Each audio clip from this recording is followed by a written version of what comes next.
Assalamualaikum warahmatullahi wabarakatuh. Waalaikumsalam warahmatullahi wabarakatuh. Baik, hari ini ya pembelajaran bahasa Indonesia, tapi Bapak akan alihkan ya, yaitu tentang motivasi belajar.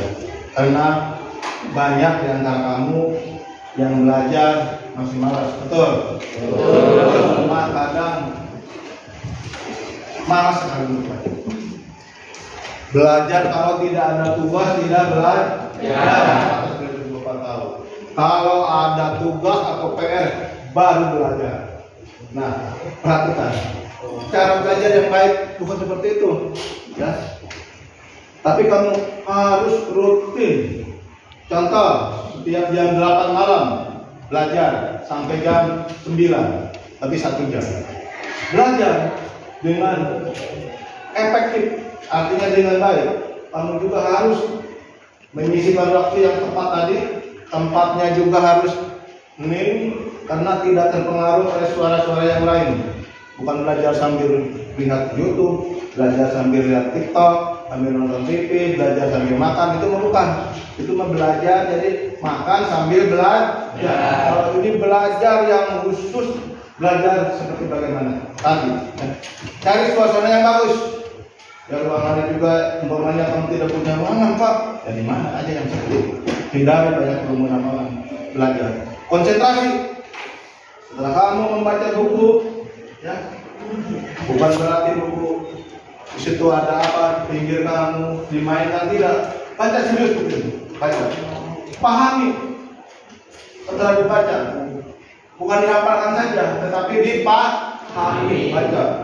Umpamanya kamu sedang belajar matematika, belajar pecahan. Oh, penjumlahan pecahan. Oh, pahami penjumlahan pecahan. Mau begini, disamakan dulu penyebutnya. Oh, ulangi lagi.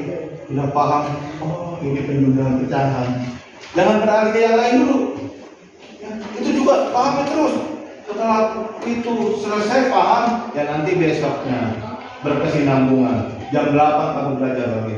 Nanti akan ketemu lagi dengan pelajaran matematika. Nanti berikutnya, hari berikutnya belajar lagi.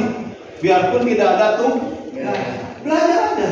Apa yang dipelajari, Pak? Ya materi yang dicatat oleh setiap guru bidang tadi, seperti itu. Ya, bukan kamu ada PR belajar, bukan seperti itu. Mungkin jam 8 lagi. Bagaimana jam 8 kalau saya ada keperluan disuruh orang tua membeli ini atau ya ikuti aja dulu orang tua, berarti ada gangguan di hari itu, ya nggak apa-apa. Asal jangan gangguannya kamu dibuat-buat. Contoh dibuat-buat gimana? Ya biarpun ada di rumah kamu malas, Bapak bilang begitu cara belajar. Gua mah baik aja, pahit belajar nanti juga pandai. Buat begitu. Karena di dunia ini tidak ada, sebetulnya tidak ada orang yang bodoh, kecuali orang yang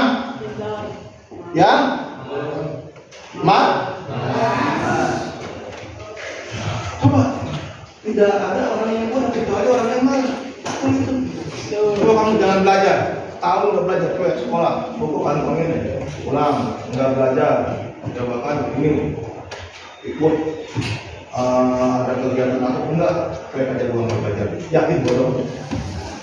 Pas guru sini, kamu Pak kencing, bentar kencing gitu ya, ke belakang mengenai WC, ya, karena memang betul pengen kencing kamu. Akhirnya kan keganggu, akhirnya nggak belajar. Di rumah nggak pernah membaca, nggak pernah gitu, apalagi bertanya. Ya, itu yang pertama. Yang kedua, kalau kamu merasa kesulitan di rumah, lakukanlah belajar berkelompok. Contoh, punya teman yang dekat rumahnya, kebetulan sama sekolahnya di sini di SMK, ya, kebetulan satu kelas juga, oh silahkan belajar. Ada 2, 3 orang, 4 orang. Jangan sudah belajar kamu mengerjakan yang lain, ngobrol, mau main slot, bukan, tapi betul-betul membahas pelajaran.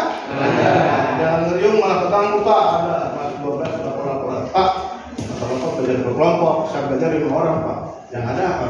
Ngobrol sampai habis, waktunya pulang, pelajaran tidak dibahas, dan nanti di rumah aja kerjakannya gitu. Nah, itu biasanya ya, kita seperti itu. Nah, yang baik bukan begitu. Ketika belajar tidak bawa buku bahan yang akan dibaca ini. Nanti ada di ketua kelompok. Bisa mengkondisikan ketua kelompoknya ketika arah pembicaraan sudah keluar dari pembelajaran. Kita ini kan belum selesai. Ayo kita kerjakan lagi tugasnya. Paham? Atau membahas hal yang lain.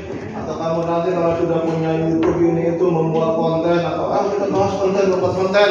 Tugas bahasa Indonesia, ya nanti akan berikan tugas membuat konten untuk belajar, ya paham? Yang terakhir, yang ketiga, lakukan berulang terus. Jangan cuma sehari belajar, nanti 3 bulan baru belajar lagi, tidak. Besok belajar. Pak, bagaimana ada perubahan waktu? Ya silakan, kamu sepakati diri sendiri. Kemarin jam 8 atau malam nih, besok malam jam 7.30 setelah sholat isya saya mau belajar, baru mau belajar. Setelah sholat isya, terus setelah sholat isya tidak ada PR apa, belajar ada apa aja, baca buku banyak. Nanti kamu pandai, kamu yakin pandai, kamu bisa menjadi ranking, ya, di kelas ini bisa mengalahkan nanti yang lainnya. Tuh, paham semuanya? Ya, mudah-mudahan ya, yang Bapak sampaikan walaupun singkat ini bisa ada perubahan. Bagaimana kamu cara belajar yang baik dan efektif di rumah. Ya, itu saja yang bisa Bapak sampaikan. Kurang lebihnya mohon maaf. Assalamualaikum warahmatullahi wabarakatuh. Waalaikumsalam.